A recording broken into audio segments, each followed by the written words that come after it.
সম্প্রতি ফেসবুকে একাধিক আইডি ও পেজ বা গ্রুপ খুলে বাইক বিক্রির নামে প্রতারণার জাল বিছিয়েছে কিছু প্রতারক চক্র।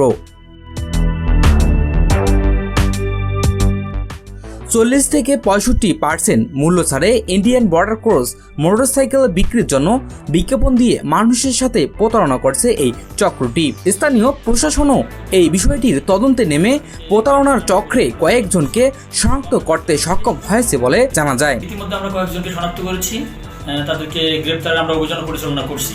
তথ্য অনুসন্ধানে জানা যায় বেনাপোল কাস্টম নিলাম bike, bike point, custom bike sale ও বর্ডার ক্রস কাস্টম বাইক সহ ফেসবুক প্রতারণার চক্র পেজ ও আইডি খুলে মোটরসাইকেল বিক্রি করেছে কয়েকটি প্রতারক চক্র। এই ধরনের কোনো তাদের প্রতিষ্ঠান নেই বা এই ধরনের কোনো বাইক তারা শোরুম নাই। প্রতারক চক্র বিভিন্ন ধরনের অ্যাড দিয়ে মানুষকে বিভ্রান্ত সৃষ্টি করছে, বেনাপোলের মান সম্মান ক্ষুণ্ণ করছে। আপনারা দয়া করে মোটরসাইকেল বুকিং দেওয়ার আগে বেনাপোলে আসুন, দেখুন।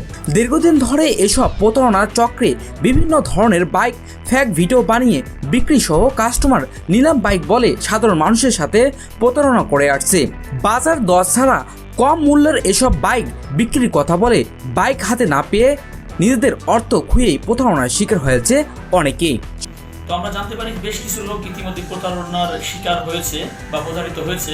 তো তাদেরকে আমরা বলবো এই ধরনের প্রতিষ্ঠান বা এই ধরনের কোনো দোকান বেনাপোলের কোনো অস্তিত্বই নেই। সম্প্রতি এমন প্রতারণার বিষয়টি সামনে আসলে খোঁজ নিয়ে জানা যায় বেনাপোল সীমান্তের কোথাও বেনাপোল কাস্টম নিলাম বাইক সহ এ ধরনের কোনো বিক্রয় স্পটের অস্তিত্ব নেই।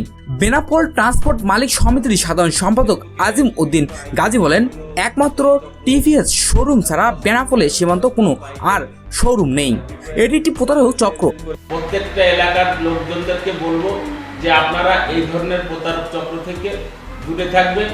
আসলে বেনাপোলে এই ধরনের কোনো শোরুম নেই। ফেসবুকে এই সমস্ত প্রতারণা চক্রে বিভিন্ন নাম ব্যবহার করে সাধারণ মানুষের সাথে প্রতারণা করছে।